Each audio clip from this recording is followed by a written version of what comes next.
बहुत समय पहले की बात है। नंदनवन में टोनी चिड़िया रहती थी। वे हमेशा दूसरे चिड़िया की मदद करती रहती थी। एक दिन की बात है, टोनी गौरैया चिड़िया दाना चुगने के चक्कर में जंगल में उड़ते उड़ते दूर चली गई थी और फिर रास्ता भटक गई थी और शाम होने को आई थी। चारों तरफ आकाश में बादल छाए हुए थे तो टोनी चिड़िया ने देखा कि नीम के एक पेड़ पर ढेर सारे कौवे रात बिताने के लिए बैठे हुए थे। कौवे अपनी आदत के अनुसार आपस में एक दूसरे से काव काव करती हुई झगड़ रहे थे।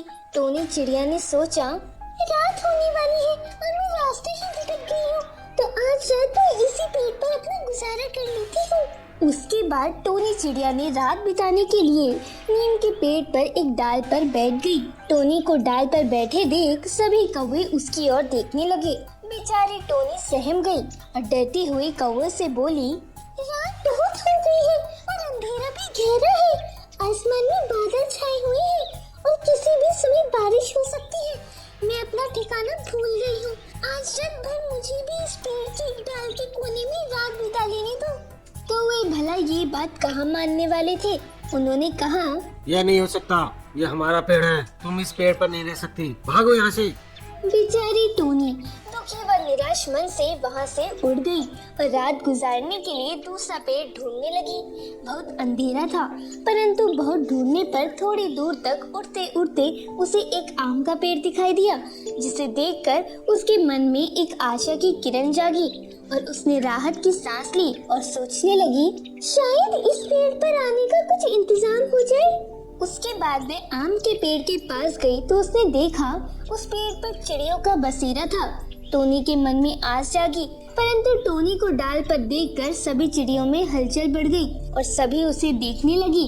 तभी उसने चिड़ियों से कहा, मैं अपने ठिकाने का रास्ता भूल गई हूँ और रात काफी हो गई है और बारिश कभी भी हो सकती है और मैं आप लोगों से विनती करती हूँ कि मुझे आज रात बिताने के लिए पेड़ की किसी भी डाल पर रुकने दें।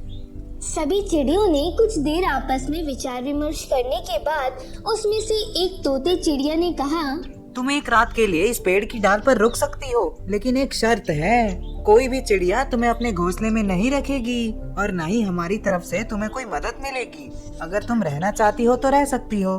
इतना सुनते ही टोनी चिड़िया घबरा गई और कहने लगी, ऐसे खराब मौसम में मैं कैसे रात बिताऊंगी? बारिश भी बहुत तेज होने वाली है, तूफानी हवा चल रही है, बादल गरज रहे हैं। वह सब हमें नहीं पता, अगर तुम्हें इस पेड़ पे रहना है तो रहो, वरना तुम जा सकती हो।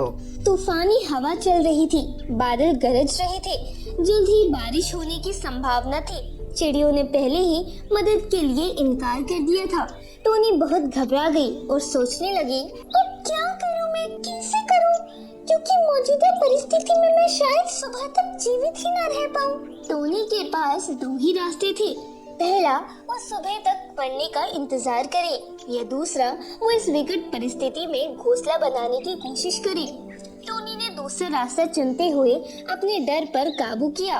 कोशिश करने का ठाना, एक नए जोश के साथ खुद पर विश्वास करती हुई उसने पेड़ के आसपास की जगह देखी तो पेड़ खेत के आसपास ही था। वो तुरंत तिनके की खोज में निकल गई। उसने तिनकों को पेड़ की डाल पर इकट्ठा करना शुरू किया। तिनके इकट्ठे करके उन्हें चोंच से बहुत ही बारीकी से सजाने लगी। ये सब देख चिड़ियों ने टोनी का मजाक उड़ाना शुरू कर दिया। अरे ये देखो इस बेवकूफ चिड़िया को, इतनी तूफानी मौसम में भी मूर्खों की भांति बेकार मेहनत कर रही है। हाँ भाई, हाँ ये तो है ही बेवकूफ, नहीं तो इतनी तूफानी मौसम में मूर्खों की भांति कौन मेहनत करता है। वहीं दूसरी तरफ टोनी अपना घोंसला बनाने में लगी हुई थी। मुश्किल से घोंसला आधा बना ही था कि तेज हवा के झोंके ने घोंसले को बिखेर दिया। टोनी डाल से गिरते गिरते बची।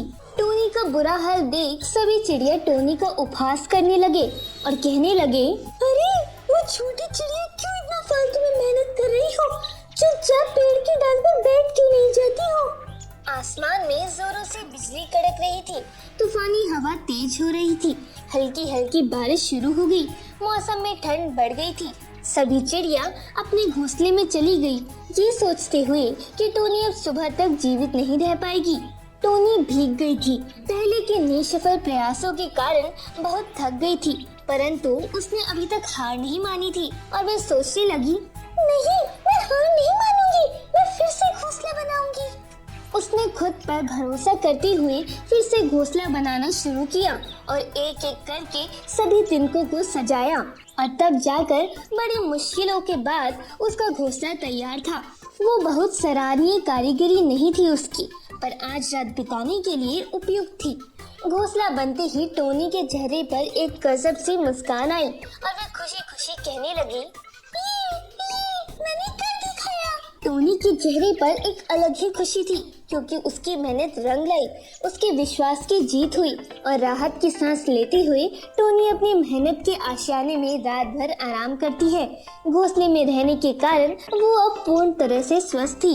सुबह टोनी को जीवित देखकर सभी चिड़ियों का आश्चर्य का ठिकाना न रहा और सभी चिड़िया आपस में कहने लगी,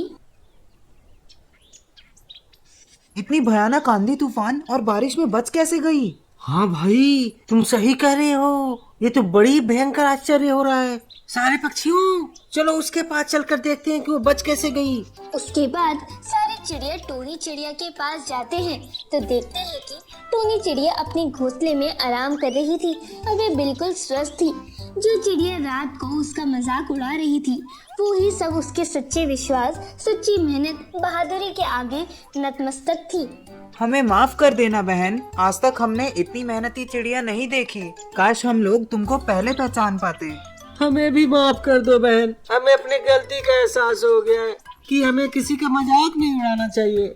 उसके बाद सभी चिड़िया ने टोनी चिड़िया का सम्मान किया तथा रात के व्यवहार के लिए क्षमा याचना की। इस पेड़ के डाल पर मुझे रात गुजारने के लिए आप सभी का दिल से धन्यवाद। अब मुझे अपने घर जाना होगा। उसके बाद टोनी चिड़िया अपने ठिकाने की ओर उड़ गई। टोनी आज जीवित थी क्योंकि उसने विपरीत परिस्थिति के सामने हार नहीं मानी, धैर्य और साहस से आगे बढ़ी। हर नकारात्मक विचार को पीछे छोड़ के खुद पर विश्वास किया, न कि चिड़ियों के मनोबल गिराने वाली बातों पे। ऐसी घटना हम सभी के जीवन में होती है। हम प्रयत्न ही नहीं करते हैं क्योंकि हम दूसरों की राय पर अधिक विश्वास करते हैं, न कि खुद पर। हम ये भूल जाते हैं कि जीवन की उन्नति किसी एक सफलता पर आधारित नहीं, वह तो निरंतर श्रम और प्रयत्न पर निर्भर है। इसलिए हमें कभी भी अपनी परिस्थितियों के आगे घुटने नहीं टेकने चाहिए, बल्कि उनका डट कर मुकाबला करना चाहिए और हिम्मत और धैर्य से काम लेना चाहिए।